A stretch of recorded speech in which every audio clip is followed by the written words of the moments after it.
dans ta sainte présence pour recevoir de toi des instructions pour le bien de notre vie. Les temps sont difficiles, Éternel, pour vivre sa foi sur cette terre.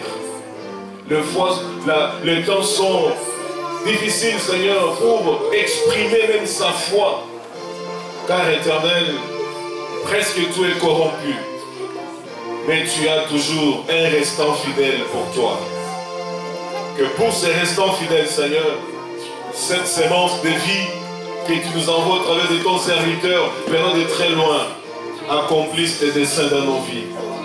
Seigneur, tu nous as interpellés hier que nous puissions devenir des chrétiens, des hommes spirituels. Tu recherches des hommes et des femmes spirituels. Des hommes, Seigneur, en qui tu peux placer ta confiance. Des hommes et des femmes que tu peux responsabiliser. Voilà pourquoi nous nous disposons encore ce soir. Parle-nous, Seigneur, nous t'écoutons. Merci pour cette assemblée des saints qui s'est déplacée, malgré, Seigneur, la fatigue de la semaine, malgré les intempéries, Seigneur. Ton peuple a répondu présent à ton appel. Glorifie ton nom, car cette église éternelle, tu nous as interpellés, parlé, que nous sommes une église qui doit vivre ta gloire et ta présence. Que ta gloire et ta présence accompagnent, Seigneur, cette mission que tu as dévolue à ton serviteur, l'apôtre Juste Israël. Seigneur Dieu, qu'aujourd'hui encore, nous puissions nous réjouir de cette nourriture spirituelle. Éternel notre Dieu, nous ne sommes pas venus écouter un homme, mais t'écouter toi nous parler à travers un homme. Voilà pourquoi nous prions, loin-le, Seigneur. Qualifie-le pour nous. Qualifie-le, Seigneur, pour cette Belgique. Seigneur, que les vents soient tes témoins qui vont, Seigneur, rapporter toutes ces paroles dans les maisons, dans les quartiers, les communes, les régions de toute la Belgique. Car tu es Dieu. Saint-Esprit, glorifie le nom de Jésus. Amen. Est-ce que nous pouvons clamer le Seigneur?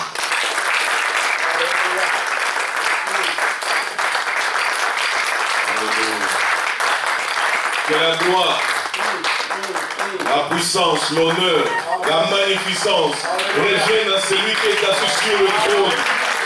Celui dont on ne peut pas voir le visage. Celui qui est environné d'éclats, des tonnerres, des tremblements. Qui est Dieu, éternel notre Père. Alléluia. Amen. Nous allons sans plus tarder accueillir l'homme de Dieu.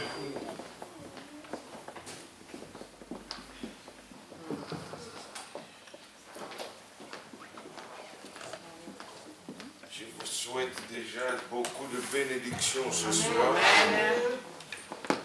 Et que ces bénédictions viennent du Père de toute grâce. Amen.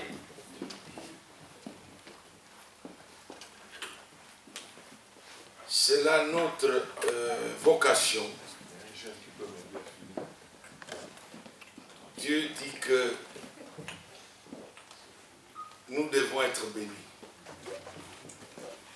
Je veux plutôt qu'il se concentre sur moi avec le message que je prends, que je fais parce qu'il sera publié quelque part. Alors je suis sûr que vous êtes contents, vous êtes heureux, vous êtes dans la joie d'être ici. Amen.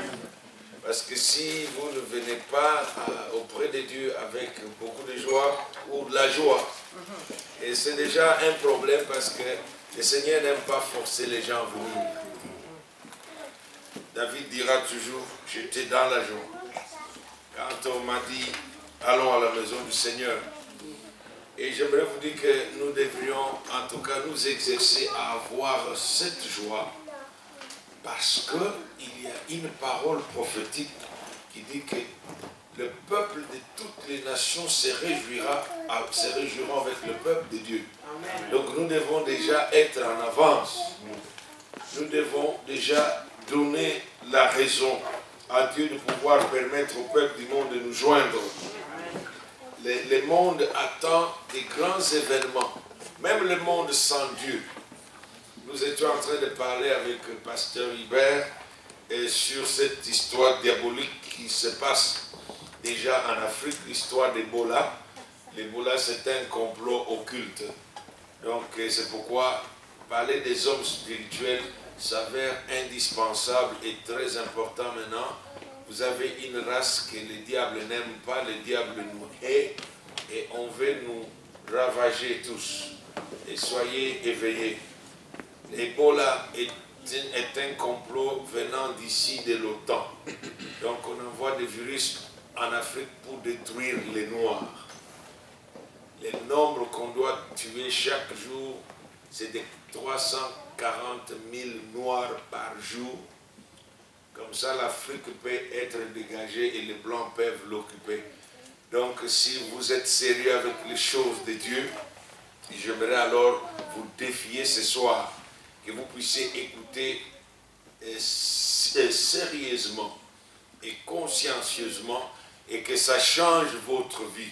Quelque part dans la Bible, le Seigneur dit dans le livre de Chroniques, je crois, 2 Chroniques, le chapitre, si ce n'est pas 29, 11, c'est alors 11, 29, il dit, cessez donc d'être négligents, parce que vous avez été choisis pour brûler du parfum devant le Seigneur.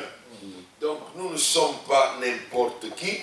Donc si vous prenez votre vie religieuse et votre vie spirituelle à la légère, c'est qu'il y a déjà un sérieux problème. Nous ne sommes pas une classe inférieure, nous ne sommes pas une classe moyenne, nous ne sommes pas une classe ordinaire, nous sommes un sacerdoce royal. Amen. Nous sommes appelés une nation sainte, un sacerdoce royal. Donc nous sommes des gens qui appartenons à la cour royale divine. C'est pourquoi je fais tout pour me comporter en tant que tel. Amen. Donc je ne passe pas mon temps avec n'importe qui, parce que j'appartiens à la royauté. Jésus-Christ, nous proclamons qu'il est le roi des rois, et il nous appelle ses frères. Donc les frères du roi sont des princes et des princesses, parce qu'il n'y a qu'un seul roi dans une cour. Alors si vous croyez que vous êtes à cette dimension-là, ça doit révolutionner votre vie. L'homme spirituel. L'homme spirituel. Et je peux vous dire que je crois maintenant que Dieu voulait que je vienne ici. Au CED. Parce que hier je suis allé dire, mais Seigneur, tu ne vois pas que ce n'est pas, comme nous on dit en anglais, ce n'est pas fair. Ce n'est pas gentil que tu me fais promener de loin là-bas pour de petites réunions, pour parler aux gens qui ne veulent même pas venir écouter, avec toutes les peines que je me donne et mon corps qui me dérange. Ça, c'est la nuit qu'on discutait. Alors je me demandais, est-ce que vraiment tu voulais que je sois ici? Alors là, ce matin, quelque chose, en partant de là où je suis, quelque chose est arrivé. Je partais pour venir à l'église et je savais que je devais prendre mon téléphone. Alors je prends mon sac, je laisse le téléphone au lit. Et je suis dans le métro sans téléphone, sans rien. Et je ne sais pas même le nom de l'avenue sur laquelle se trouve l'église, je ne connais pas. Je n'ai aucun carnet. Alors là, j'ai dit au Seigneur, si toi tu veux que c'est toi qui voulais que je sois ici, alors tu fais que quand je descends à Simonis, quelqu'un doit venir me prendre là-bas. Fais que je vois le fils que quelqu'un qui dit, je vais au cèdre, et qui va me reconnaître. Amen. Et Dieu a choisi la meilleure des personnes, c'était le pasteur de l'église. Amen. Amen. Oui, pasteur, il t'a envoyé pour me chercher. Je suis assis là. Le Seigneur me dit de te rappeler. Il t'avait dit que tu mangeras de ce qui était tombé. Mais à la 3e année, il faut commencer à planter. Amen. Le Seigneur m'a dit, tu n'as plus de raison de ne plus programmer des actions et les préparer par la foi. Tu es un homme de foi. Amen. Tu es un homme de foi et il ne faut pas dire qu'il n'y a pas d'argent. Dieu trouvera l'argent. Et toi, prends l'initiative avant que l'année se termine. Lance le premier filet pour commencer à moissonner. Amen. Et Dieu sera avec toi. Amen. Et là, il m'a encore rappelé, comme tu sais, qu'il t'avait dit que quand je viens ici, je termine par ici. Amen. Si je ne commence pas ici, donc c'est ici ma maison. C'est ici mon aéroport principal, c'est ici. Amen. Je crois que vous le savez. Alors si je viens dans la ville, vous êtes indifférents, ça va m'étonner. Parce que ça fait d'un bon temps que vous êtes tous indifférents. Comme si je n'étais pas là par votre pasteur et sa famille et papa qui suivait parce qu'on était en contact avec lui. Je suis devenu des vôtres. Alors soyez aussi les miens. Amen. Amen. Amen. Donc cette église a un grand destin. Cette église a un grand destin. Amen. Il est comme le petit poisson là dont vous avez entendu, le français dit, petit poisson deviendra grand. Donc la grandeur de cette église a été déjà annoncée avant même qu'elle ne soit. Amen. Parce que quand Dieu parle et annonce les choses, c'est que ces choses ont été arrêtées. Elles doivent s'accomplir. C'est pourquoi le Seigneur, je comprends pourquoi il m'a dit, va leur parler de l'homme spirituel. Vous n'étiez pas hier, alors, en tout cas, je ne passe pas mon temps avec les retardateurs. Nous allons passer, parce que nous rachetons le temps. Dans 2 Corinthiens, notre chapitre, 1 Corinthiens chapitre 2, notre texte principal, où il est fait mention de l'homme spirituel, non seulement dans ces chapitres-là, il y a bien d'autres chapitres qui parlent de l'homme spirituel. Mais vous trouverez au verset 14, il est dit, mais l'homme spirituel.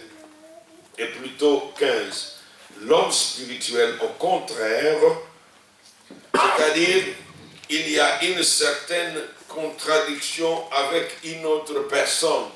Je dis que dans les domaines spirituels, nous n'avons que 3 types de personnes sur le plan spirituel. Nous avons l'homme inconverti qui est appelé l'homme naturel au verset 14. D'autres versions l'appellent l'homme animal. Et c'est beaucoup plus proche parce que l'homme sans Dieu vit comme un animal. C'est-à-dire, quand l'animal a besoin de faire quelque chose, ne réfléchit pas pourquoi il va le faire. Il regarde seulement les intérêts qu'il va tirer. Donc l'animal vit par impulsion. Donc ce sont les besoins qui dictent son mode de vie. Tandis que l'homme doit d'abord réfléchir et peser les pourquoi. Est-ce que je vais tirer et quels sont les avantages? Quels sont les avantages? Et les conséquences qui viendront. Est-ce que serai-je en mesure de porter les conséquences de ce que je pose comme acte? Ça, c'est l'homme. Alors, l'homme naturel, c'est l'homme qui est normalement attiré et attaché aux choses naturelles. La religion qu'il prétend être une voie pour aller vers Dieu est tout simplement une sorte de philosophie. C'est simplement une sorte d'élément culturel pour se consoler dans l'existence de sa vie qui est limitée. Donc, il croit que même si la vie est aussi compliquée, il est possible que la vie soit bonne après. Alors, il va se créer une religion. Et il y a beaucoup de gens qui viennent à l'église en attendant le meilleur après la mort. Et c'est pourquoi on leur a dit, tu as cru en Dieu, ça suffit, donc attends seulement le ciel. Il y en a même qui sont assez téméraires, qui disent toujours, Seigneur, quand est-ce que tu viens? Seigneur, reviens bientôt. Moi, je ne prie pas, Seigneur, reviens bientôt. Je crois qu'il va revenir bientôt. Mais moi, je prie, Seigneur, avant que tu reviennes, termine le travail que tu as commencé. Et je veux que les promesses que tu m'as faites puissent s'accomplir. Et je veux voir les prophéties bibliques s'accomplir. Amen. J'attends voir Jésus-Christ glorifié dans toutes les nations. J'attends voir des hommes grands et petits se mettre à genoux devant Jésus. Des rois descendent de leur trône. On parle de Jésus, se mettre à genoux. Je veux voir la classe scientifique, intellectuelle confondue. Complètement désorientés, ils vont dire, nous ne savons pas quoi faire, Jésus, nous venons pour que tu nous aides. Amen. Voilà ce que j'attends. Je ne suis pas intéressé par les bénédictions. Parce qu'après tout, si la mort vient, je mourrai, elles vont rester. Je ne suis pas intéressé par l'élévation. Parce que ma vie est déjà en Jésus-Christ dans les lieux célestes. Je suis déjà élevé, je n'ai pas besoin d'être élevé. Si Dieu me connaît, ça me suffit. Je suis connu de la personne la plus importante de l'univers. Alors qu'est-ce que je vais encore chercher?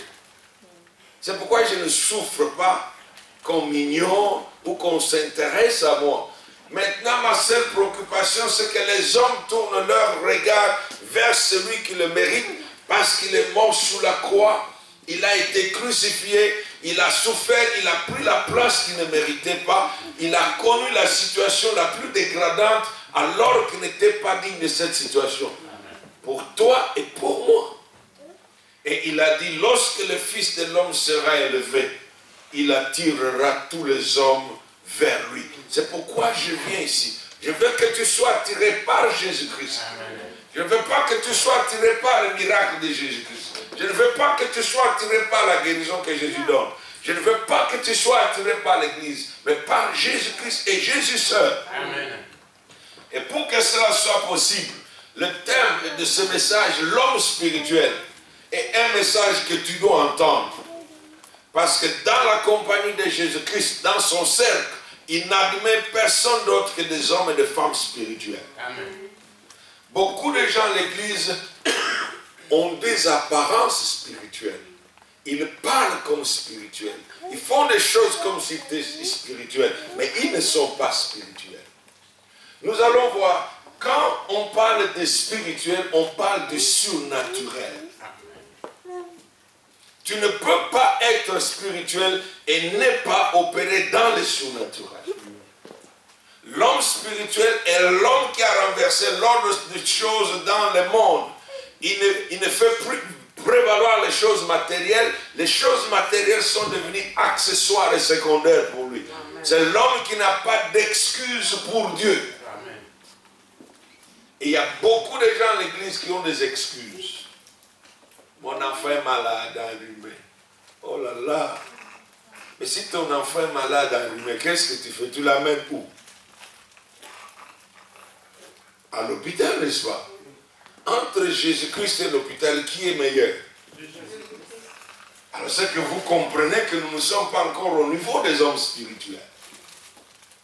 Parce qu'un homme spirituel dirait, je vais d'abord vers Jésus-Christ et puis j'irai à l'hôpital après. Je n'ai pas dit n'allez pas à l'hôpital. Jésus-Christ d'abord. Il y a des hommes qui, pour la simple raison, je suis fatigué.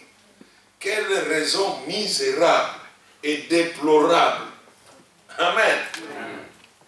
Nous avons un verset dans la Bible, chapitre 40 d'Ésaïe, verset 28 à 30. Il dit que les jeunes gens courent, ils se lassent, ils tombent. Mais ceux qui se confient en l'Éternel renouvellent leur force, ils s'envolent comme de l'aigle. Ils s'envolent, ne se fatiguent pas. Bien aimé, je comprends. Notre église, particulièrement congolaise, ne connaît pas encore le réveil spirituel. C'est pourquoi il n'y a pas le goût des choses de Dieu. Il y a des pays dans le monde, les gens dorment à l'église avec les enfants. Toute la famille, mari, épouse, enfants, ils vont dormir à l'église dans la prière le matin, ils rentrent à la maison. Les soirs après, ils reviennent des semaines et des semaines parce que la présence de Dieu est venue. Bien aimé, si nous ne sommes pas spirituels, il sera impossible d'attendre quoi que ce soit de Dieu. Parce que dans Jean chapitre 4, quand Jésus rencontre la femme samaritaine, il lui dit, Dieu est esprit. Amen. Amen. Dieu est esprit.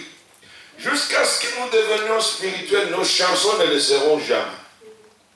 Jusqu'à ce qu'on devienne spirituel, nos offrandes ne seront pas spirituelles, même si nous les donnons. Parce que Jésus regarde même les gens qui donnent les offrandes. Pendant que vous donnez l'offrande, Jésus vous regarde. Est-ce que vous savez ça? C'est écrit dans la Bible. Pendant qu'on mettait l'offrande, Jésus regardait.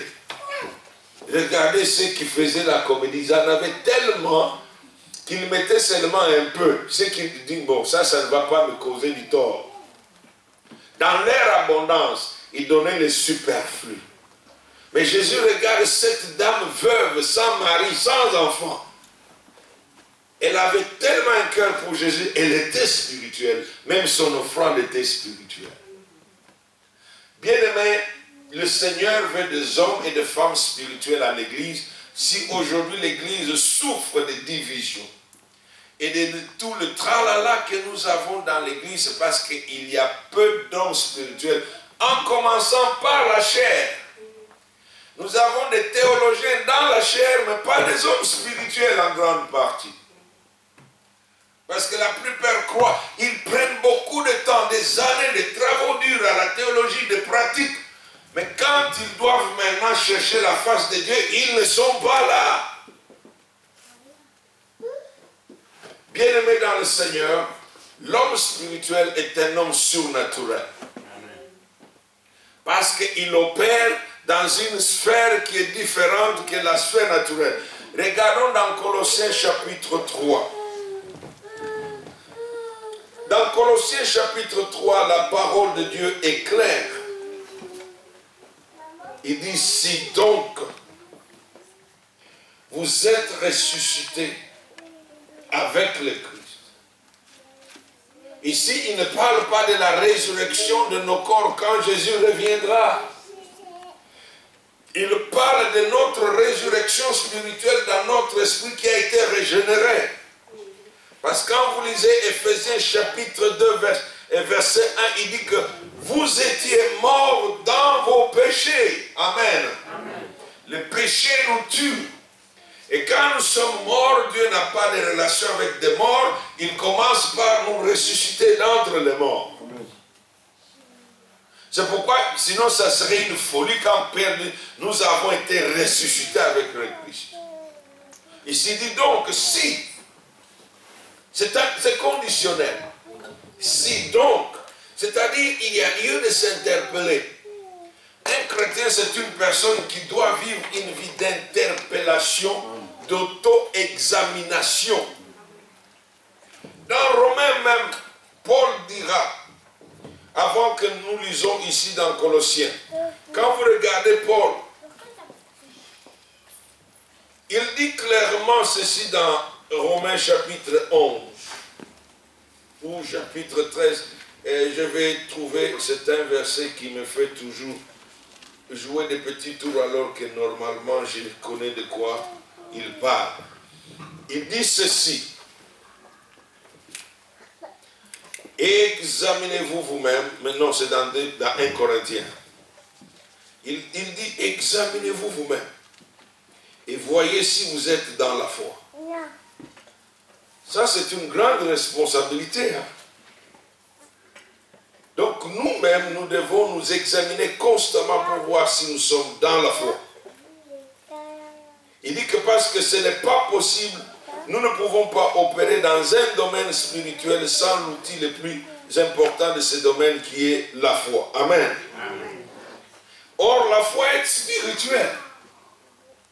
Vous savez pourquoi la foi fait paraître celui qui l'exerce comme un fou et une folle? C'est parce que ce n'est pas une loi naturelle. Ce n'est pas une loi de ce monde. Quand tu peux croire au Dieu invisible avec une telle conviction que tu refuses de te soumettre à toute logique intellectuelle et scientifique, les gens te disent il est toc-toc. Et Paul lui-même dira, si tu veux être sage devant Dieu, deviens fou selon le monde. Normalement, tous les gens qui marchent avec Dieu et qui voient ce que Dieu fait, normalement, ce sont des fous de Dieu. Il y avait même un homme qui avait écrit le livre « Les fous de Dieu » pour montrer que la foi, ce n'est pas un élément naturel. Bien aimé, la foi est spirituelle.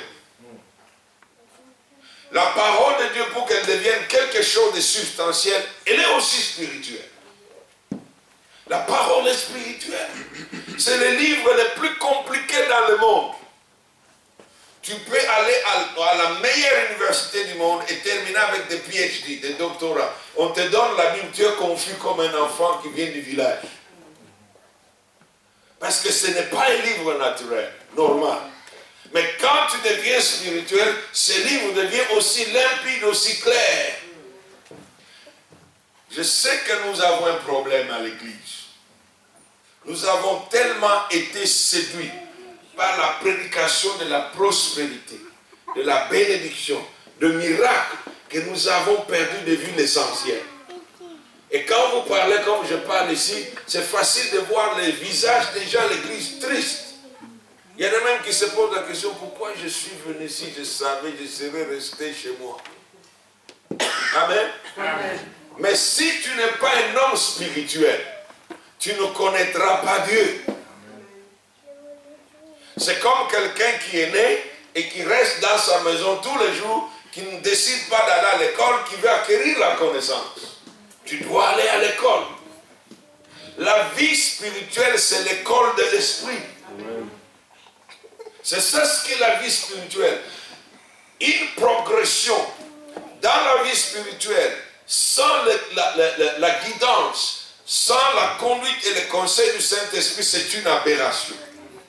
C'est pourquoi le Saint-Esprit commence avec nous de la nouvelle naissance. Jean 1, 11, 13. Nous ne sommes pas nés ni de la chair, ni de la volonté de l'homme, ni du sang, mais de l'Esprit de Dieu. Amen. Ça, c'est la première chose. C'est pourquoi vous voyez, quand Jésus se fait baptiser, pour qu'il puisse être validé comme ministre et Messie de Dieu dans le monde, Dieu doit confirmer par des choses. Dieu rend témoignage, le Saint-Esprit rend témoignage. Le Saint-Esprit se pose, quand Dieu parle, voici mon fils, le Saint-Esprit dit, Jacques, je suis en train de valider cela.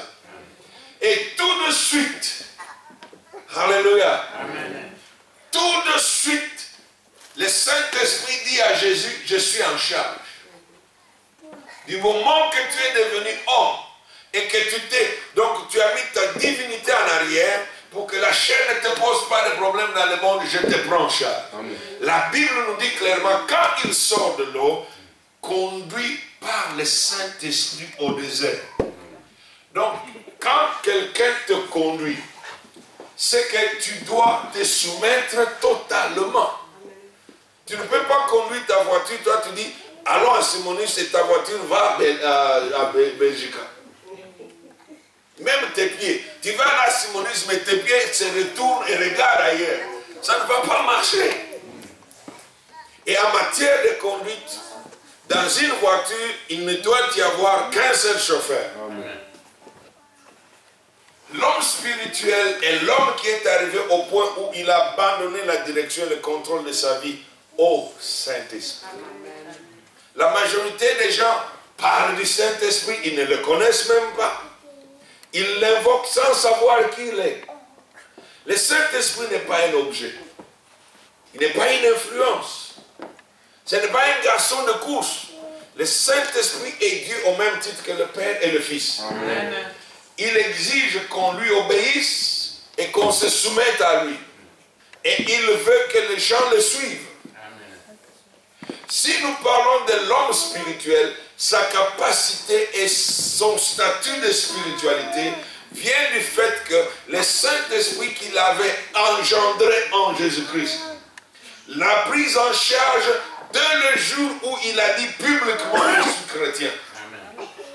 C'est pourquoi nous voyons Jésus-Christ, le Saint-Esprit ne le quittera pas. Il était à sa naissance dès la conception.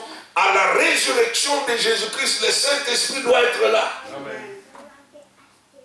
Bien-aimé, qu'est-ce que vous voulez faire sans le Saint-Esprit? Il y en a qu'on a trompé que tout c'est la prière, c'est la foi. Non. La prière et la foi dépendent du Saint-Esprit. Parce que Romains 8 dira, nous ne savons même pas ce qu'il faut demander dans la prière. Alors comment tu vas prier? L'homme spirituel, c'est cet homme que nous allons voir dans Éphésiens. Regardez ce que la Bible dit de cet homme. D'abord, nous voulons voir pourquoi il est spirituel, quelle est sa position, qu'est-ce qui fait de cet homme né de nouveau spirituel. Parce que je vous ai parlé que de deux hommes, n'est-ce pas? J'ai parlé de l'homme naturel et j'ai parlé de l'homme spirituel. Mais il y a un qui est un homme compliqué. Il est une sorte d'hybride. Vous savez, un hybride, c'est un être qui a deux natures. C'est comme les voitures hybrides, il roule avec les fuels, et puis il brûle et il roule avec autre chose. Ce qui fait que si l'énergie s'épuise de ce côté, il va récupérer de ce côté. L'homme spirituel n'est energized. Qu'est-ce que les manger? La force qui l'anime n'est qu'une seule source, c'est la force de l'esprit. Dans le monde spirituel, nous qui avons foi en Dieu, nous n'avons pas de source d'inspiration. Tu ne peux pas compter sur ta tête. C'est pourquoi Dieu dit à Salomon, dans Salomon chapitre 3, il dit, ne t'appuie pas sur ton intelligence. Ne sois pas sage à tes propres yeux. Mais dans toutes tes voies, reconnais-le. Toutes tes voies. Tu vas travailler, tu dois reconnaître Dieu. Si tu n'es pas un homme spirituel, tu ne le seras pas au travail. Si tu ne l'es pas à l'église, tu ne seras pas dans ta maison. Quand tu sortiras d'ici, tu ne seras pas un homme spirituel. Je ne peux pas l'être. C'est un domaine où on ne peut pas faire de la singerie. Voilà pourquoi il dit que si donc vous êtes ressuscité avec Christ, 1. Cherchez les choses d'en haut.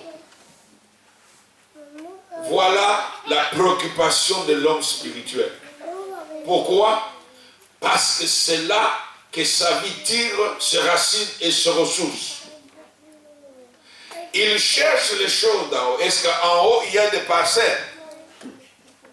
Amen. Est-ce qu'en haut, il y a des voyages? Parce que maintenant, il y en a ceux qui demandent à Dieu, oh, je veux voyager. Dieu fait que j'aille en Europe. Maintenant que vous êtes en Europe, vous allez maintenant demander encore. Et je veux vous rappeler, il y a un autre voyage. C'est le voyage de la Belgique au ciel. Donc Dieu va vous dire, écoutez, vous aviez demandé ce voyage, vous êtes en Belgique, vous n'êtes pas encore arrivé. Alors il y a ce voyage qui vous reste. Quand vous allez quelque part, vous vous préparez en fonction du lieu où vous allez. Et souvent le mystère du voyage fait que chaque fois que j'ai programmé un voyage, le jour où je dois prendre mon avion, je ne dors presque pas. Parce que ma nature est tellement concernée par cela que quelque chose me dit, oh, si tu dors et tu es en retard, tu peux rater le voyage. Ce qui fait que je commence à faire mes valises dès 3 jours en avance. Et les jours, 2 jours surtout, comme je suis ici, dès que je termine mon travail, vous pouvez me voir ici, mais mon esprit est déjà chez moi. Ça n'a rien à faire. Même un jour, un pasteur me disait, après un séminaire, je termine un séminaire, il me dit, mais il y a un mystère que je viens de voir. Il dit, mais tu as pris ton aéronef. J'avais une sorte de scoop céleste. Il m'a dit, je t'ai vu, tu es entré dans ton aéronef, tu es rentré chez toi. J'ai dit, ah bon, je ne savais pas que je voyageais dans des engins des extraterrestres. Nous sommes des hommes spirituels. Il est temps que nous puissions faire taire la boîte. On s'occupe trop de la caisse. Amen. Amen. Elle fait beaucoup de bruit. Elle prend beaucoup de notre temps. Et c'est dangereux. Dieu est un Dieu de sagesse et d'intelligence, c'est-à-dire les 24 heures que nous avons par jour suffisent. Quand vous devenez spirituel, vous allez vous rendre compte de combien de temps vous gaspillez inutilement. Du temps gaspillé inutilement. Du tiens, toute la journée passée. Alors là, tu dis, oh mais je suis bise en train de faire quoi? Il y en a qui marchent dans tous les magasins. Mais il y a même qui rentrent là-bas 2 fois, 3 fois. J'ai déjà vu quelqu'un partir dans une grande surface, faire là-bas beaucoup de temps pour rentrer. Oh, je dois encore rentrer pour péter. J'ai dit ça, ce n'est pas spirituel.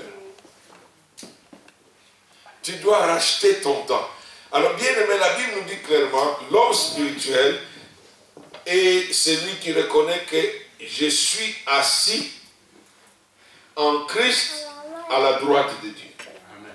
Est-ce que vous êtes conscient de cela? C'est là que vous êtes. Ce n'est pas moi qui vous le dis, c'est la Bible qui dit, ma vie, ma réelle vie, Le vrai moi est caché en Jésus-Christ à la droite de Dieu le Père. Amen. Donc c'est mon corps qui se déambule ici avec mon âme, mais le vrai moi, ma vraie nature d'enfant de Dieu, je suis en Christ. C'est pourquoi en matière de protection, je dis aux chrétiens, si tu prends conscience de tu ne peux même plus dormir une seule nuit troublée. Amen. Parce que quand tu dors, quelqu'un croit que tu es là, mais tu n'es pas là. Je ne suis pas là. Je suis ailleurs, tu peux venir trouver ma boîte. Ne croyez pas que les sorciers sont capables de sortir de leur corps et nous ne sommes pas capables. Je ne le dis pas dans le sens de l'autre. Amen. Amen. Parce que nous sommes ici, on nous voit, mais la Bible nous dit, nous sommes cachés en Jésus-Christ. Je parle de notre être spirituel, l'homme spirituel. Il y a un homme qui est un homme spirituel. Je n'oublierai jamais les deux visions que Dieu m'avait données. La première, je crois que je vous avais dit, je voyais, j'étais assis là, on me déchirait carrément. Je voyais deux mains me prendre à la tête, commençant à me déchirer. Et quand je voyais que c'était une carapace seulement. Et il y avait le bel homme qui était à moi qui sortait. Il avait une race qui n'est pas de ce monde. Je n'ai jamais cette race-là. Ça n'existe pas. Et même moi-même, en le regardant, j'étais étonné qu'il n'était pas intéressé par quoi que ce soit de ce monde. Ses yeux regardaient au-delà, je me demandais qu'est-ce qu'il regarde. Et Dieu me disait, voilà l'homme que j'ai mis en toi, que je veux qu'il s'exprime. Je veux que toi tu meurs, ton vieil homme-là. Ça c'est la première chose. Et ça c'est en plein jour. La deuxième vision, je vois que je suis dans un monde qui est simplement une sorte de globe. Et partout c'est de l'eau. Et je suis en train de nager dans cet océan immense. J'ai une seule idée, je dois me sauver. Je dois nager pour me sauver. Et je vois du ciel une grosse main qui vient. Elle me prend la tête et m'enfonce dans l'eau. Et je me débat. Laisse-moi, tu vas me tuer. Laisse-moi, tu vas me tuer. Il me dira, tant que tu vis, moi je ne peux pas vivre encore. Il me dira clairement, j'attends que tu meurs afin que je vive en toi. Ça ne m'a jamais quitté. Oh, si seulement Dieu peut vous ouvrir les yeux. Si seulement il peut vous ouvrir le cœur. Si seulement il peut vous ouvrir l'intelligence. Paul parle de l'excellence, de la gloire, de la richesse, de l'héritage qui nous est réservé en Christ. Bien-aimé, en Christ, c'est un lieu de transformation. Quand nous sommes en Christ, le processus de transformation pour faire de nous des images de Jésus-Christ doit être en permanence. C'est pourquoi la Bible nous dit que nous sommes cachés en Jésus-Christ, dans les lieux célestes et assis à la droite du Père. C'est tellement puissant que si vous devenez spirituel, vous aurez très peu de discussions à faire avec n'importe quel démon, même Satan. Quand je suis dans cette position, il est impossible que je discute avec les démons. C'est impossible. C'est impossible. Je leur dis que je fais partie d'une équipe où celui qui est le chef de l'armée et le boss, et moi je suis un membre de sa délégation. Et je peux leur dire, et alors oser rouspéter, alors je parle au maître qui m'a donné l'ordre.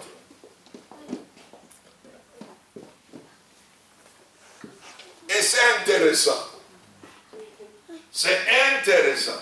Parce que je vois des gens courir sous l'influence démoniaque, ouvrir la porte. Je dis, ne courez pas après eux, ce n'est pas la course. Je dis, écoute, tu ne franchiras pas cette porte au nom de Jésus. Tu reviens ici, tu te mets à genoux devant Jésus comme il est écrit. Amen. Et il tourne, il revient, il se met à genoux. Amen. Il faut être un homme spirituel.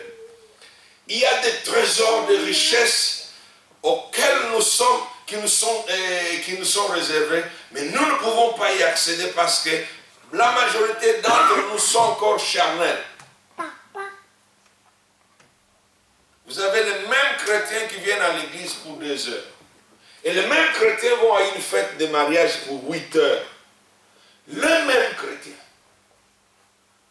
Et puis dimanche, ils ne viennent pas à l'église parce qu'ils sont fatigués. Ils étaient à une fête de mariage jusque plus tard. Oh, come on. Amen. Amen. Et puis on vient dans une réunion. Seigneur, fais-moi voir ta gloire. Le Seigneur dit, vous vous moquez de qui? Nous voulons te voir, nous voulons te voir. Je dis, non. Allez voir celui que vous cherchez à vos fêtes de mariage. Allez voir celui avec qui vous dépensez votre temps dans les galeries marchandes.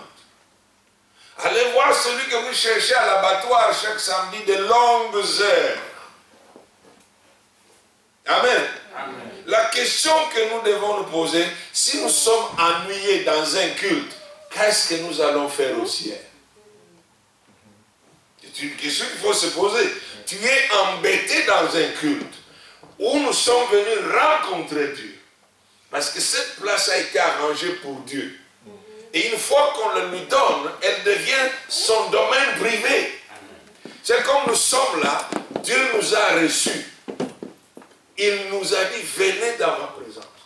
Alors si nous ne sommes pas dans la joie avec Dieu pour 3 heures, 4 heures, et l'éternité, ça va être tellement ennuyeux. Il y a des gens qui vont dire, Seigneur, est-ce que tu peux m'envoyer en enfer pour juste une visite? Et il y a un message que je prêche, hein, quand je prêche l'évangile. Le ciel n'est pas pour tout le monde. Amen. Le ciel, ce n'est pas pour tout le monde. Et Dieu ne va pas faire entrer les gens au ciel par force. Amen. Tout ce que Dieu donne, il l'offre. Il ne l'impose pas. Même le salut. Si tu crois que tu as été sauvé parce que tu avais peur d'aller en enfer, c'est pourquoi tu avais dit je te donne mon cœur, tu t'es trompé. Dieu ne fait pas entrer au ciel des gens qui ont peur d'aller en enfer. Il sauve les gens qui se répandent et qui disent tu m'as créé, je veux te redonner la place qui t'appartient du Créateur dans ma vie. Je vivrai pour toi et je vais être avec toi. Amen. Ce sont des gens que Dieu accepte au ciel. Amen. Ne dites pas, il ne l'avait pas dit clairement. Pourquoi? Parce qu'après le salut, on ne peut plus contrôler son corps ni sa vie. Amen. Quand l'homme contrôle son corps et sa vie, c'est qu'il est le maître de son cœur. C'est que Jésus n'a jamais pris la place de ton cœur. C'est aussi simple que ça. C'est pourquoi la première place qu'il vient, c'est au cœur. Écoute, je frappe. Si tu entends, tu m'ouvres, j'entrerai. Un cœur qui a donné la place de choix à Jésus-Christ devient le trône même de Jésus-Christ. C'est là qu'il règne. Parce qu'aujourd'hui, on a des chrétiens qui se haïssent, qui se battent, et pourtant la Bible est claire. Éloignez-vous de ceux qui créent des divisions, ne mangez même pas avec eux.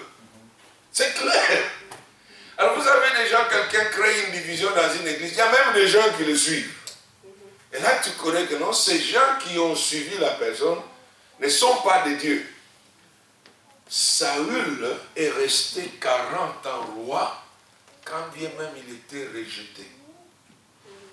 Pendant que David fouillait en brousse avec les quelques gens qui étaient avec lui, qui n'ont pas cherché la scission du royaume par force.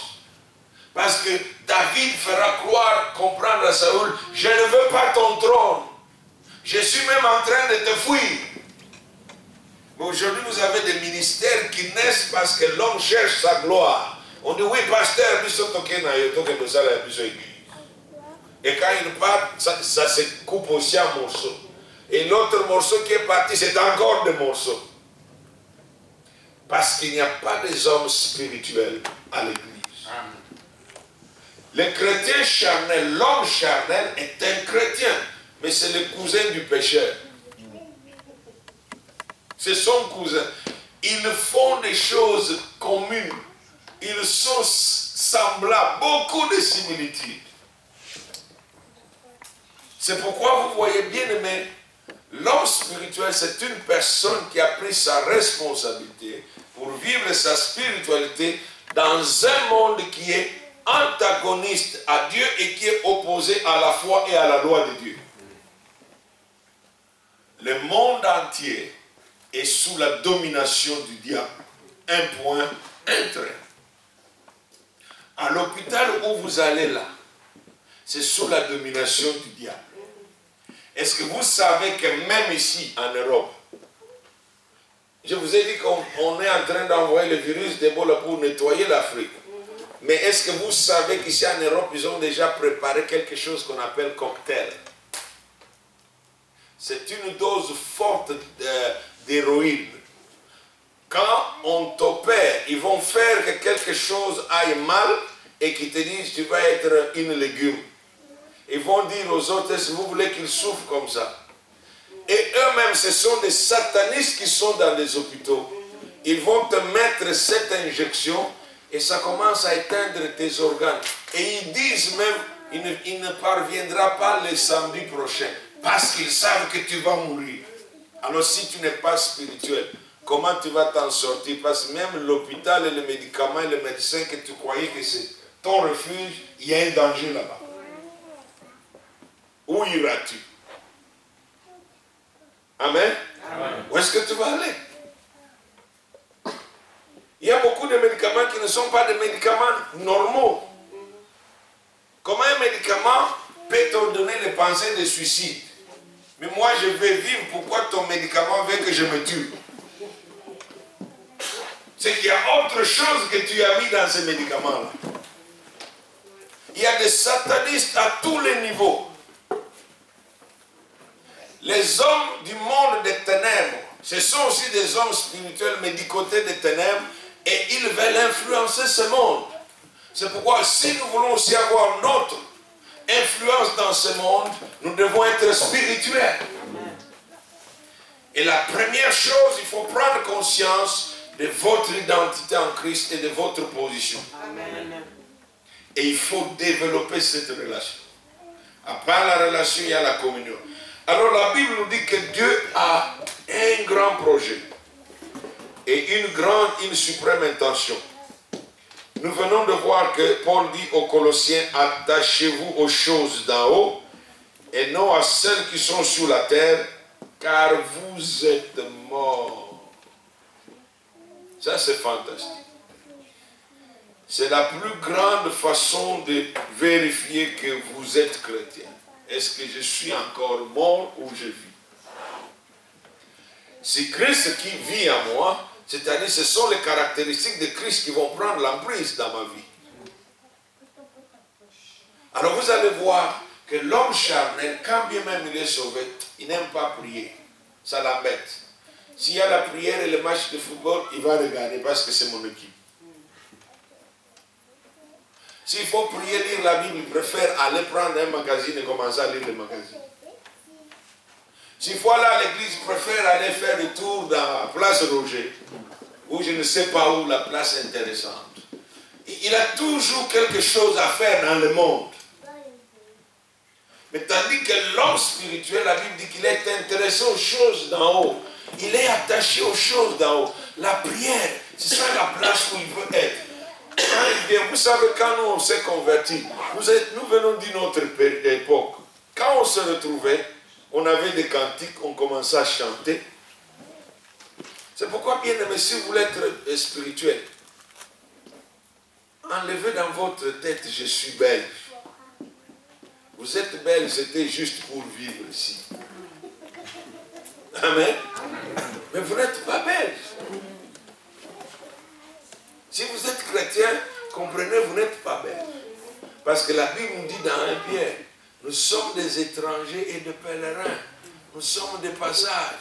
Alors toi tu dis, moi je suis américain, moi. L'américain ira en enfer, le belge ira en enfer, le chrétien seul ira auprès de son Dieu. Amen. En tout cas, moi je ne veux pas être un américain. Tel que nous sommes là fous. Un américain c'est quelqu'un qui peut rire là, tout de suite, et après, il te tue. S'il te dit, je vais te tuer, tu dois faire attention. Il peut entrer, prendre l'arme et venir te tuer. Il dit, je lui avais dit. C'est quelqu'un qui peut te sourire et 2 minutes après vous vous rencontrez, il vous ignore comme s'il ne vous connaît pas. Vous voyez, chaque culture a ses complications. Vous venez ici, vous refusez de vous attacher aux choses d'en haut, vous vous attachez aux choses de la terre. Vous allez penser comme des Belges, vous allez parler comme des Belges, vous allez marcher comme des Belges. Mais la parole dit que l'homme spirituel est attaché aux choses d'en haut. Je vais être différent. Moi, je ne veux pas, en tout cas, me mêler. Je ne veux pas être mélangé. Je veux être mis à part. Parce que nous sommes un peuple mis à part. Même quand je veux m'habiller de façon qu'on dise, mais pourquoi tu ne t'habilles pas comme tout le monde? Je ne suis pas tout le monde. Je suis un homme spirituel. Amen. Vous savez que la chair et le sang n'hériteront pas le royaume de Dieu. 1 Corinthiens chapitre 6, 9, 10. Alors pourquoi gaspiller toute l'énergie et le temps pour la chair? C'est là que j'ai dit, écoutez, quand je trouve une veste, elle coûte $50, c'est complet, je la prends et je la porte. Et toi et moi, nous ne sommes pas différents. Amen. Je venais de voir une veste tout à l'heure là, elle coûtait 750 €. Je dis, mais ça c'est mon billet d'avion pour une mission. Et moi je vais mettre ça dans une veste. Au lieu d'aller gagner des âmes avec 750 €. Vous savez combien je vais gagner avec deux âmes qui viennent au Seigneur au ciel? Amen. Beaucoup. L'homme spirituel, c'est un homme objectif. C'est un homme qui sait qu'est-ce qui est important, qu'est-ce qui n'est pas important. C'est un homme, comme nous allons le voir, un homme qui a acquis la maturité dans les choses spirituelles. C'est un homme qui a acquis une certaine notoriété, un certain progrès dans la connaissance des choses de Dieu. Il sait que Dieu, c'est fondamental, c'est essentiel. Le reste, c'est secondaire. Je peux ne pas manger le beefsteak. Vous savez qu'un homme spirituel peut dire, bon, au lieu de manger le fromage cette semaine et les salamis, je vais prendre tout cet argent et je vais mettre dans l'offrande. Parce que l'argent que vous mangez, est-ce qu'il revient? Faisons le calcul de tout l'argent qu'on a dépensé dans les habits, dans la nourriture. Qu'est-ce que ça produit? C'est parti dans les égouts. Mais l'argent que vous investissez dans le royaume de Dieu, cet argent-là, vous le trouverez.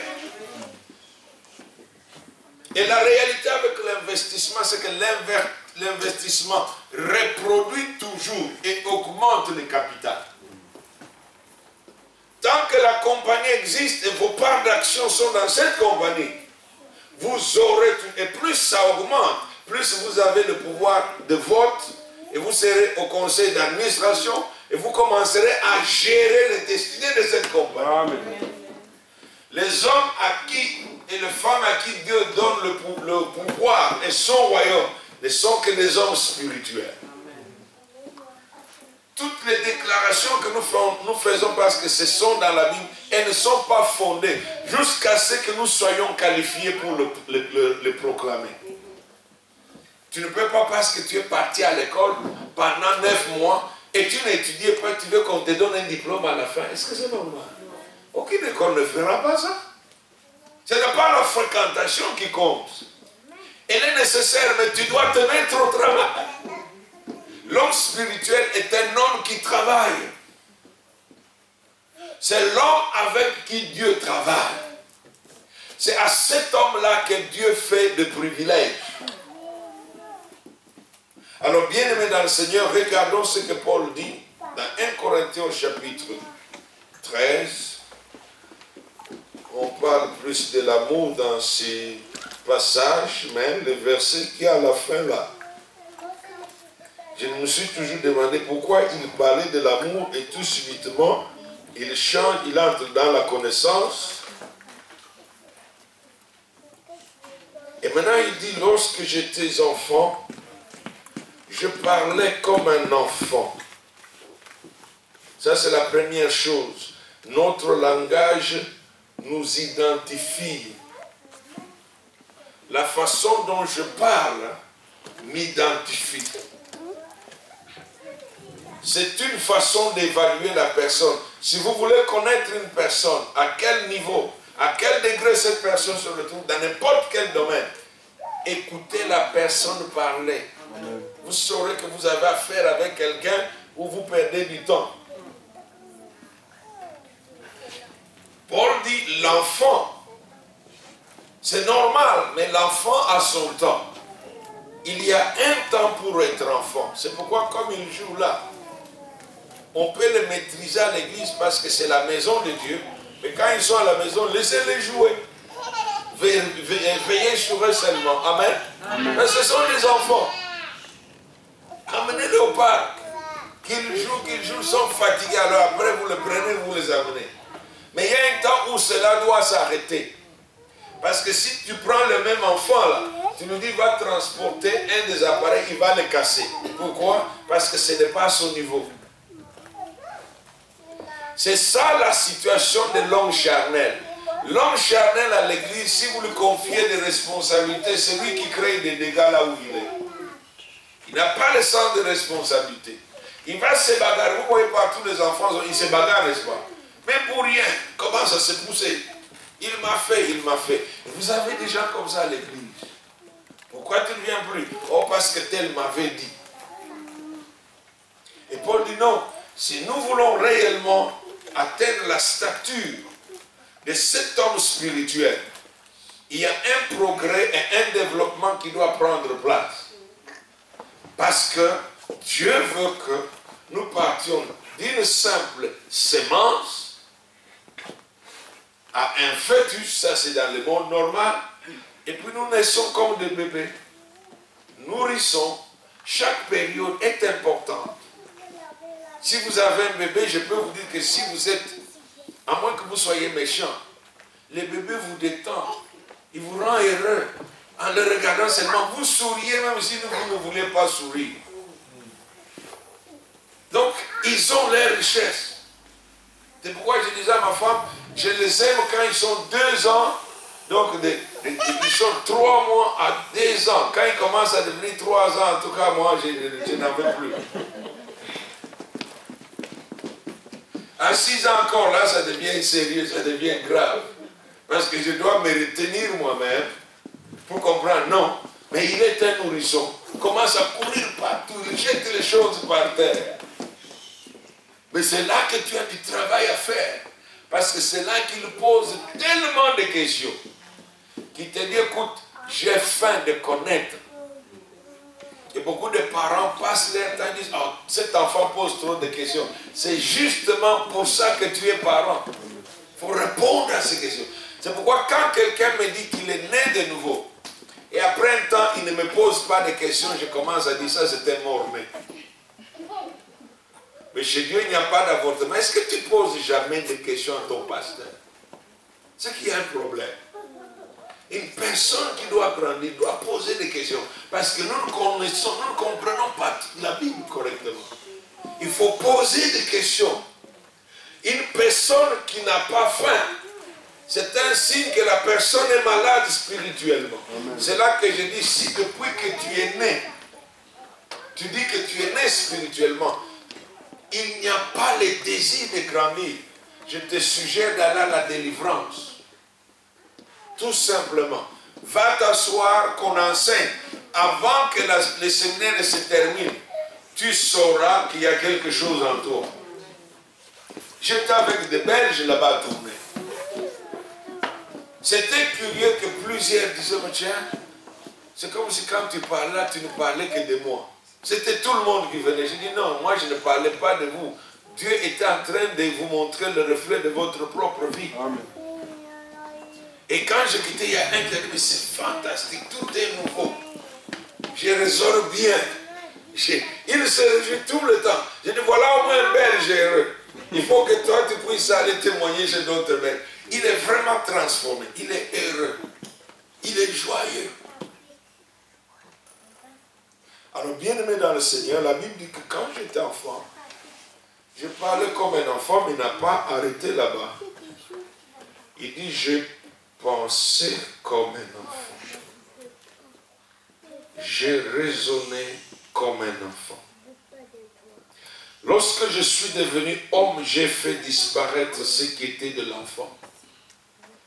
Le travail de Dieu a besoin des hommes et des femmes spirituelles. Quand on parle d'un homme et d'une femme, on parle de personnes mûres. On n'appelle pas des jeunes gens comme Daniel, c'est un homme, non. C'est un jeune garçon. Amen. Amen. Benji, c'est un adolescent. Quand nous parlons hommes et femmes, c'est-à-dire c'est des hommes qui ont atteint la maturité. C'est-à-dire ces gens-là ont la capacité de mettre un raisonnement concret. On peut entendre de quoi ils parlent proprement. Parce que les jeunes gens, leur cerveau se développe encore jusqu'à l'âge de 20 ans. Donc ils ont des lapsus. Même quand ils parlent, parler avec la bouche ne veut pas dire qu'il connaît et comprend ce qu'il dit. Et si une maman suit l'enfant qui parle parce qu'il parle trop, tu vas le laisser se détruire. Et ils savent parler. Les jeunes filles, dès qu'elle a 13 ans, oh, elle va parler comme une machine. Mais quand vous dites assis-toi, nous allons raisonner avec ce que tu dis, et tu vois qu'elle est confuse. Bien aimé, la parole de Dieu nous dit que pour que l'homme devienne spirituel, ce n'est pas une magie. Ce n'est pas un miracle. Un des miracles que Dieu ne fait pas, c'est de faire de vous un homme spirituel par force. Vous allez le devenir. C'est sur base du travail conjugué entre toi et Dieu, basé sur la parole de Dieu, la pratique de la parole de Dieu, la méditation, l'exercice de la foi, que vous deviendrez, sous la direction du Saint-Esprit, un homme spirituel. L'homme spirituel, c'est l'homme qui commence à manifester les caractéristiques de maturité d'un homme qui a grandi en Jésus-Christ. La maturité est indispensable. Parce que sans elle, vous n'êtes pas qualifié à aucune responsabilité. L'homme spirituel, c'est une personne qui accuse la maturité spirituelle. Ça ne vient pas du nombre des années que vous avez passé à l'église, non. Ça ne vient pas des activités que vous exercez à l'église, non. Ça vient du temps que vous passez avec Dieu et de la pratique, de la mise en pratique de la parole de Dieu et de votre obéissance et votre soumission à la direction du Saint-Esprit. Êtes-vous un homme spirituel? Pour ceux qui étaient ici, nous avions dit qu'en matière de spiritualité, les genres féminins disparaissent. Parce que dans Genèse chapitre 5, Dieu dit qu'il les créa hommes et femmes, il les appela hommes. Donc vous êtes un homme en Christ. Être femme, c'est un privilège que Dieu vous a donné dans la chair, dans le monde. Là, restez femme, tel que vous êtes dans le monde, physiologiquement, morphologiquement. Mais quand nous passons du domaine spirituel, vos émotions là de femme, oh m'a fait ceci, ça ne tient plus debout. Oh tu m'as froissé, ça n'existe plus. Sois fort. Parce que si tu as une faiblesse de caractère spirituel, tu seras blessé et tu ouvriras les portes aux démons. C'est pourquoi quand on prie souvent, vous voyez les mamans et les sœurs tomber. Parce qu'ils ont un cœur qui est facile à être blessé et laisse les démons entrer. Elle peut se fâcher ici. Alors, chez nous, on dit que quand une maman est fâchée, même les chats sont misérables à la maison. Elle s'en prend à tout le monde, même celui qui n'a pas de problème avec elle. Mais c'est bon dans le monde. Mais quand vous entrez dans la sphère spirituelle, Dieu dit, je veux voir des hommes. En Christ, il n'y a ni homme ni femme. S'il faut prier, vous priez de la même manière tous.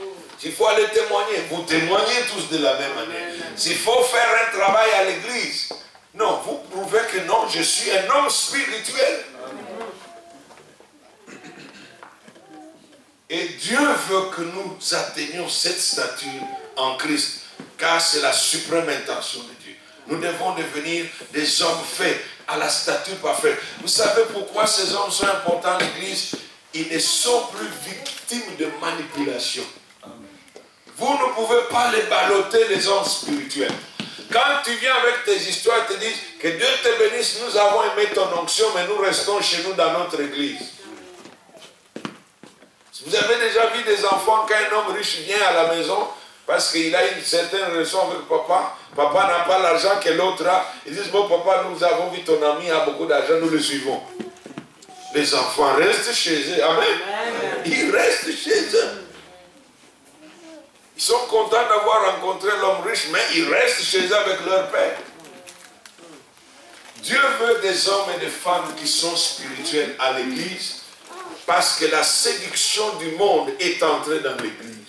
Ils ne sont pas faciles à séduire et ils ne sont pas faciles à corrompre. Si vous n'êtes pas spirituel, vous êtes en danger, parce que si l'église grandit sans votre apport, vous allez voir les clameurs, vous allez voir la multitude des gens, et maintenant vous allez commencer à vouloir qu'on vous voie, vous aussi. Vous voulez qu'on vous remarque, vous allez commencer à créer des scènes. C'est arrivé à beaucoup de gens. Vous ne comprenez pas que non, vous êtes seulement un membre d'un corps que Dieu est en train d'utiliser. Soyez joyeux et content et heureux dans votre position. Amen. Si Dieu veut vous élever, il vous donnera cette position plus tard.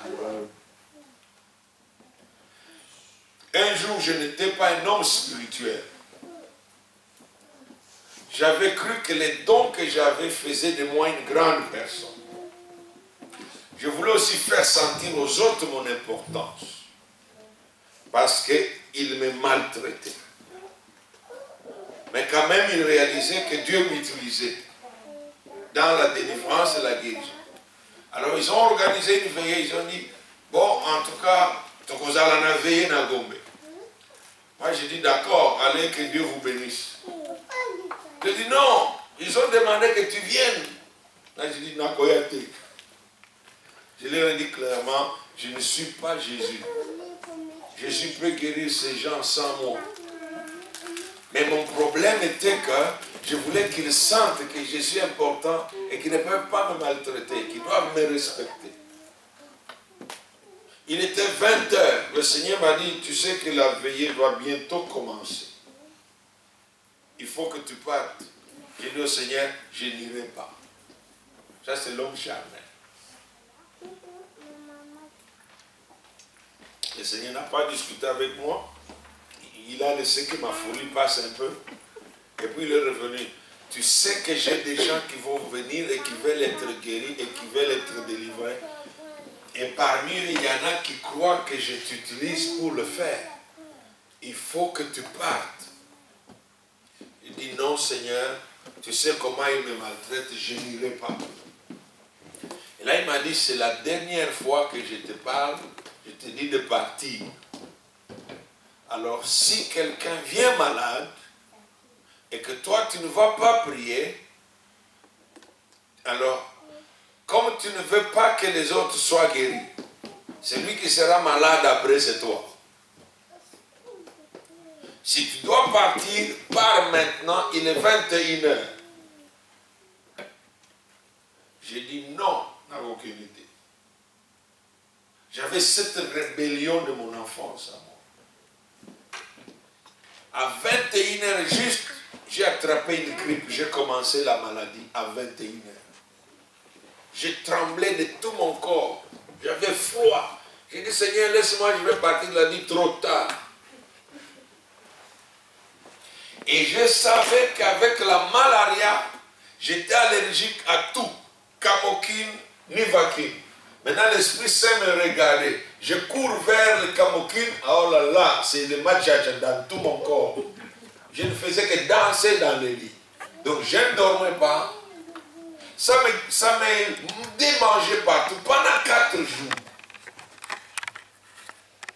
Je me croyais spirituel, mais je ne l'étais pas. Parce que j'ai discuté avec Dieu quand il avait besoin de moi en tant que son instrument.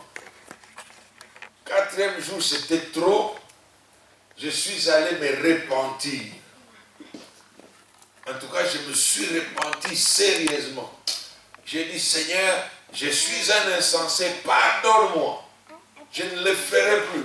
Il a dit, il faut que tu me promettes que tu ne le feras plus. Si je fais de toi quelque chose, tu ne seras qu'un instrument, un outil, un point, un trait. Tu ne seras pas aussi important que n'importe qui. Et il m'avait guéri. Regardons dans Galates chapitre 6. Parce que je veux bientôt terminer. Et nous allons prier. Dans Galates chapitre 6, je ne vais pas vous dire celui qu'on enseigne, qu'il partage, c'est bien. Je sais que les chrétiens n'aiment pas beaucoup ce verset. Mais depuis qu'on en parle, personne ne partage encore ce bien avec celui qui le prêche. Donc, je dis au Seigneur, on te laisse, toi, travailler avec ce verset. Mais plutôt, il y a autre chose dans ce verset. Il dit, si quelqu'un pense être quelque chose, verset 3. Si quelqu'un pense être quelque chose, quoi qu'il ne soit rien, vous voyez ça? Tu peux avoir ton doctorat de la théologie, tu peux avoir ta licence, tu peux être le PDG de ta compagnie, mais dès que tu es dans la présence de Dieu, dans le royaume de Dieu, tu n'es pas plus grand que ce que tu crois être. Tu es juste comme tout le monde.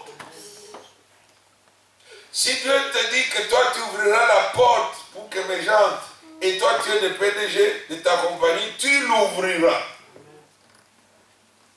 Si Dieu te dit, toi tu vas t'occuper de ces petits enfants-là, tu vas jouer avec eux en bas là-bas dans leur place et tu pries avec eux. Ça c'est ton ministère. Parce que normalement ces enfants-là, il y a quelqu'un qui doit recevoir un ministère qui va s'occuper de ces enfants. Un jour, on venait d'arriver aux États-Unis. Bon, on ne nous connaissait pas et c'était bon. Alors on a dit, bon, nous avons besoin des gens pour aller dans le nursery, c'est-à-dire la petite place des enfants. On s'est regardé avec ma femme, dit bon, allons seulement là-bas. Et nous sommes arrivés là-bas, on nous a donné les tout petits. Et il y en avait qui étaient comme des petits diables. Alors on nous a dit que celui-là, il bat les autres ici, celui-ci ne fait que pleurer tout le temps. Et le Seigneur nous a dit que je vous ai amené ici pour que vous puissiez prier pour ces enfants. Alors nous avons commencé à chanter pour ces petits enfants. On leur parlait juste de la parole de Dieu. On savait que c'était des enfants. Mais la parole de Dieu peut pénétrer. Nous lisons seulement la parole de Dieu et nous prions pour eux. Quand ils sont venus le récupérer, les parents étaient étonnés. Celui-ci dort, mais c'est la première fois qu'il dort. Celui qui pleurait ne pleurait plus, donc tout était calme. On a dit, mais qu'est-ce que vous avez fait d'eux? Nous étions aussi spirituels, nous avons compris que Dieu pouvait nous utiliser même pour ses enfants. Alors leur maman pouvait aussi entendre la parole de Dieu. L'homme spirituel ne prétend pas être quelque chose qu'il n'est pas, en dehors de ce que Dieu fait de lui. Même si Dieu fait de toi quelque chose, tu n'es qu'un instrument pour ce travail. C'est un privilège. C'est pourquoi Paul dit ceci. Si quelqu'un croit, pense être quelque chose, quoi qu'il ne soit rien, il s'abuse lui-même. Il se trompe lui-même. C'est pourquoi, quand je vous quitte ici, je rentre chez moi. Parce que notre ministère n'est pas un ministère, nous n'avons pas une église à nous. L'apôtre n'a pas d'église. Nous allons à l'église où Dieu nous conduit.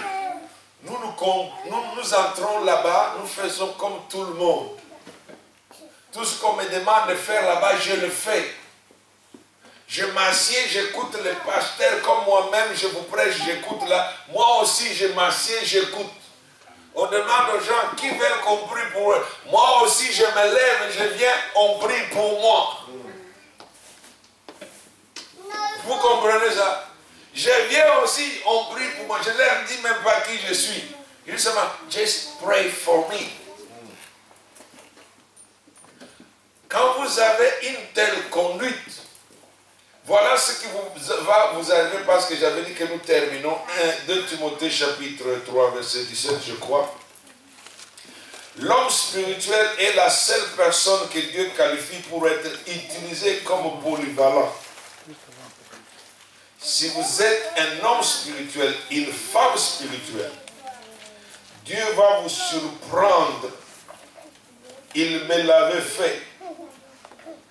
Et Dieu voulait me montrer que si je lui obéissais, si je restais humble, il peut faire de moi un serviteur dans n'importe quel ministère. Nous étions avec Campus Focus, on prêchait aux étudiants dans les collèges, les universités, les instituts. Alors on a fini, on est parti de Kinshasa, on est rentré à Kinshasa. Alors il y avait tellement de l'argent, ils ont dit que non. En tout cas, envoyez-nous un membre, un staff du Campus Focus. Nous avions une équipe, on a choisi seulement moi. Parce que moi, j'avais déjà goûté aux choses de l'esprit. Alors quand j'arrive, après avoir donné les enseignements, les affermissements, vous savez ce que ce groupe de jeunes gens ont dit? Nous voulons être délivrés et nous voulons être baptisés du Saint-Esprit et on va avoir une veillée. Moi je dis, mais qu'est-ce que c'est que vous demandez?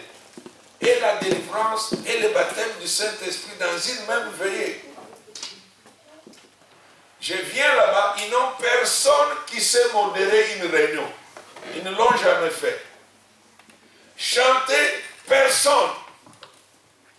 Donc je devrais et modérer, et prêcher, et prier, et chanter.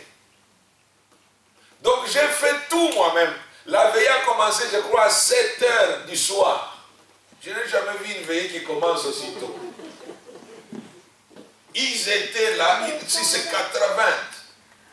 Et imaginez le temps où j'ai commencé à prier pour les délivrances après la prédication de la repentance. C'est la nuit. Tu voyais des gens possédés, forcer la porte, sortir dehors en train de fuir et il fait noir en dehors. Je disais, mais Seigneur, comment je vais faire ici? Je voyais le Seigneur les délivrer et il rentre en train de chanter, de danser. Je me souviens, nous avons chanté un chant qui a fait presque 3 heures. Kemozana, Alléluia. La chanson ne s'arrêtait pas. Depuis ces 3 heures du matin jusqu'à 6 heures, je commence à prier pour leur baptême en esprit. Il continue à chanter, le Seigneur me dit, alors tu peux disparaître. J'ai fui, je les ai laissés en train de chanter. J'ai demandé au Seigneur, c'est quoi ça? Il m'a dit ce que je vais vous montrer pour terminer. Regardez le dernier verset 17 de 2 Timothée 3. Nous utilisons souvent les versets 16 pour les Écritures. Mais il dit, afin que l'homme de Dieu soit accompli et propre à toute bonne œuvre. Voilà ce que l'homme spirituel a comme privilège. Quand vous devenez un homme spirituel, Dieu va vous préparer pour toute bonne œuvre. S'il a besoin de quelqu'un pour guérir un malade, même si tu n'as jamais prié pour un malade, il t'utilisera. Même si tu n'as jamais amené une âme au Seigneur, ce jour-là, il te donnera des paroles et tu l'amèneras au Seigneur. Si c'est pour délivrer quelqu'un, pour combattre, il te lèvera, il te dira, mets-toi debout, je suis avec toi et combat. Gédéon n'a jamais délivré quelqu'un depuis toute sa vie, depuis qu'il est né, n'est-ce pas ça? Le premier jour qu'on le pique, c'est le jour où il reconnaît, je ne suis rien. Est-ce que tu veux devenir un homme spirituel? Est-ce que ça t'intéresse? Alors tu dois prendre l'engagement. L'engagement d'être fidèle avec Dieu. Quand il y a des rendez-vous divins, ne rate pas de rendez-vous. Sous aucun prétexte. Je vais vous dire au pasteur, si tu assembles une poignée des hommes et des femmes spirituels dans cette église, c'est fini. Il y a un mouvement de Dieu qui est arrivé à Ouganda avant que l'Ouganda devienne un pays bandit comme il est devenu. Lorsque le sida en Afrique ravageait les Ougandais, c'était le pays où il y avait des enfants sans parents. Vous pouvez trouver un enfant de 8 ans avec ses frères qui sont aussi à 7 en train de les élever seuls. Il y avait une église qui n'avait que 7 membres. C'était des hommes spirituels, des femmes spirituelles. Ils se sont engagés à chercher la face de Dieu, donner à Dieu, jusqu'à ce que tu nous visites et que tu changes la situation. Ces hommes et ces femmes priaient selon que l'Esprit les dirigeait. Dans 2 ans, l'église est passée de 7 à 2000 membres. Le secret de la croissance et le secret de la présence de Dieu dans l'église réside entre les mains des hommes et des femmes spirituelles. C'est un défi que le Seigneur m'a envoyé pour vous lancer. Devenons spirituels et alors nous opérerons avec Dieu dans sa sphère. Car Dieu ne peut pas nous rejoindre dans la chair. La vie de spiritualité exige une séparation avec la chair. L'homme spirituel se juge lui-même et personne ne le juge. Parce qu'il a la connaissance des choses de Dieu par le Saint-Esprit qui l'instruit. L'homme spirituel, le plus grand livre qu'il aime, c'est celui-là. L'homme spirituel est un serviteur et une servante de Dieu. Quand Dieu a besoin de lui, que ce soit la nuit ou le jour, il s'arrête, il donne à Dieu son temps. Et Dieu vous bénisse. Vous pouvez vous lever et nous allons prier.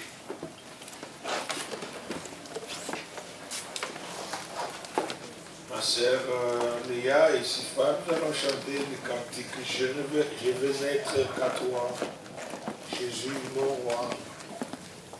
La vraie adoration, c'est le sacrifice de soi à Dieu. Si vous ne vous n'êtes pas encore donné à Dieu, corps, âme, esprit, vous ne pouvez pas adorer. Alors je ne veux pas qu'on chante comme d'habitude cette chanson. Ma fille éminente, c'est toi qui joues l'instrument. Tu es là, n'est-ce pas? Chantez, priez. Chantez, priez. Le Seigneur veut que tu sois qu'à lui. Déjà que Dieu vous bénisse, vous qui venez de loin. Si vous veniez de loin, peut-être par contrainte, par obligation, si je veux parler peut-être aux enfants de Papa Céleste, que ça ne soit plus la même chose. Je suis allé voir ce que votre Père est. Cet homme-là, c'est un patriarche de Chicago. Tout le monde est venu, toutes les églises en grande partie, toutes les grandes sont nées de cet homme-là. Je vous avais dit, vous avez un héritage très sérieux, Martine, vous comprenez. Vous avez un héritage plus grand que le business que votre père a et pourra vous laisser. Son héritage spirituel.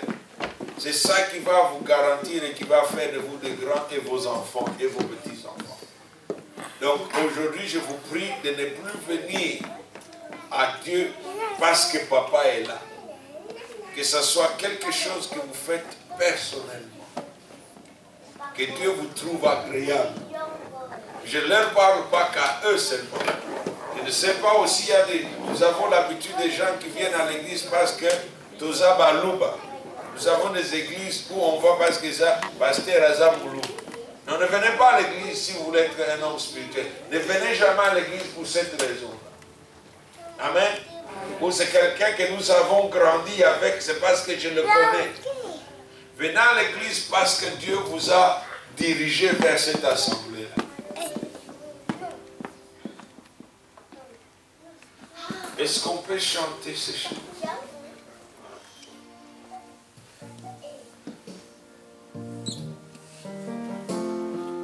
Reçois de moi le parfum qui t'est dû, la bonté de ton mot, mon âme est perdue. Je veux n'être qu'à toi. Jésus, je t'aime. Reçois du peu que je trouve à donner, tout l'amour que mes yeux n'ont pas su te montrer. Je veux n'être qu'à toi.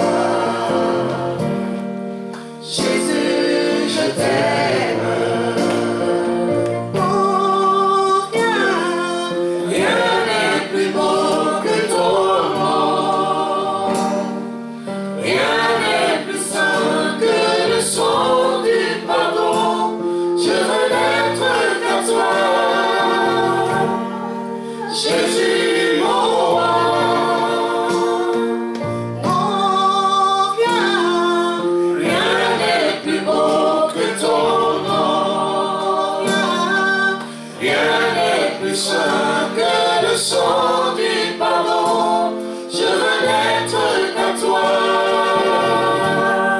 Jésus mon roi.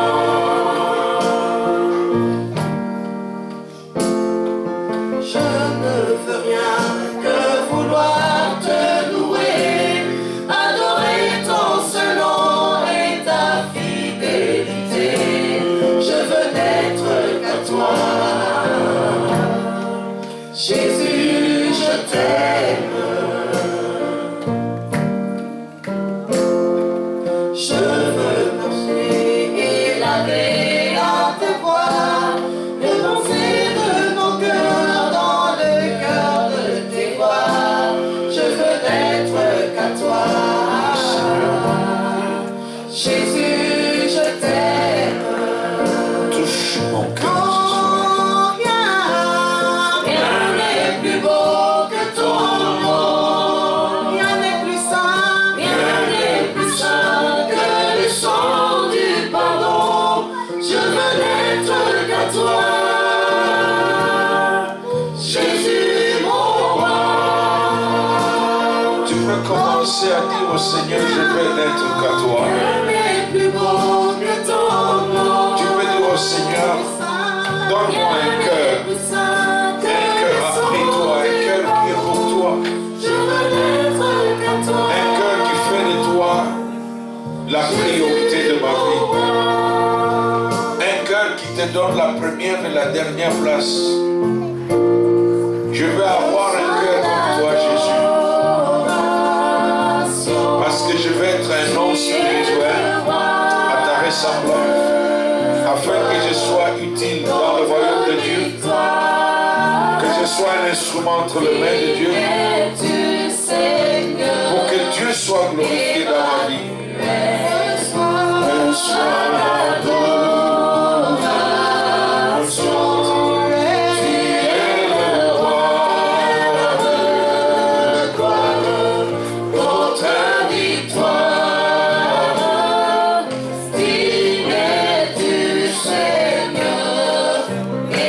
Tu sais, la vraie vie de victoire commence lorsque tu deviens un homme spirituel. Si tu acceptes le défi d'être un homme spirituel, une femme spirituelle, tu entres dans la vie de victoire. Tes combats se solderont toujours par la victoire. L'ennemi sera soumis à toi à cause de l'autorité de Jésus-Christ sur ta vie. C'est pourquoi, mon frère et ma soeur, je vous demande de prier. Les hommes spirituels sont des hommes surnaturels. Ils opèrent avec Dieu dans les domaines surnaturels. Tu ne peux pas avoir de l'emprise sur les éléments de cette nature ou les éléments du monde de ténèbres qui s'élèvent contre toi jusqu'à ce que tu acceptes d'être spirituel. Tout ce qui se passe dans ce monde et dans le monde de ténèbres, tu ne pourras pas conquérir jusqu'à ce que tu acceptes d'être un homme spirituel. Tu as entendu à propos de l'homme spirituel. L'homme spirituel, c'est une personne qui accepte le défi de la croissance et de la maturité. Une personne qui ne peut plus être ballottée par tout le coup de vent des doctrines. C'est une personne qui ne vit plus sur base des émotions, mais elle est soumise au contrôle du Saint-Esprit. Donc demande au Seigneur, aide-moi, travaille avec moi pour que je devienne une personne spirituelle. Prie à ton Dieu, dis-lui, j'ai entendu ta parole, je réponds à l'interpellation. Si l'Esprit de Dieu te convainc que tu as vécu une vie hybride spirituelle, tu étais une sorte de confusion quand tu étais à l'église, on voyait une autre personne. Mais quand tu quittais l'église au niveau de la famille, du travail, en dehors, tu étais une autre personne. Le Seigneur te dit, réponds-toi, reviens. Reviens à la croix. Reviens à la croix. Afin que ta vie soit un sacrifice vivant en Dieu, saint et agréable. Et que tu deviennes un vrai adorateur. Les hommes et les femmes qui adorent Dieu, Dieu a dit que esprit. On ne peut adorer Dieu qu'en esprit. C'est l'homme spirituel qui a l'accès à la présence de Dieu. Dieu lui apprend comment s'approcher de lui. Dieu lui enseigne ce voie. Dis au Seigneur, je veux être un homme spirituel. Que le Saint-Esprit me prenne en charge. Prie ce soir. Demande au Père au nom de Jésus-Christ. Dis au Seigneur Jésus, tu avais dit que je dois devenir ton imitateur, mais je ne peux pas le faire sans l'aide du Saint-Esprit avec ses instructions. C'est pourquoi prions tous, demandons au Saint-Esprit de nous aider. Je veux être un homme spirituel. J'accepte le défi. J'accepte le défi. S'il y a quelqu'un qui doit mourir en toi, c'est le temps. Dieu veut que cette partie de toi qui était encore vivante puisse mourir. S'il y a un prix à payer, le Seigneur te demande hier, c'est le moment de payer le prix. Si tu dois souffrir en te débarrassant de la chose, maintenant Dieu dit, débarrasse-toi de la chose. Et moi je veux t'accueillir. Père, je prie pour que le Saint-Esprit aide chacun de nous à saisir cette occasion, cette opportunité que tu nous offres, d'être des hommes spirituels, des femmes spirituelles qui marchent avec toi, qui marchent dans ta présence, des hommes qui ont accès au mystère de l'évangile de Dieu. Merci de nous aider ce soir. Merci de continuer à parler, Seigneur, à nos cœurs.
Grâce à Dieu pour toutes ces instructions que nous avons reçues.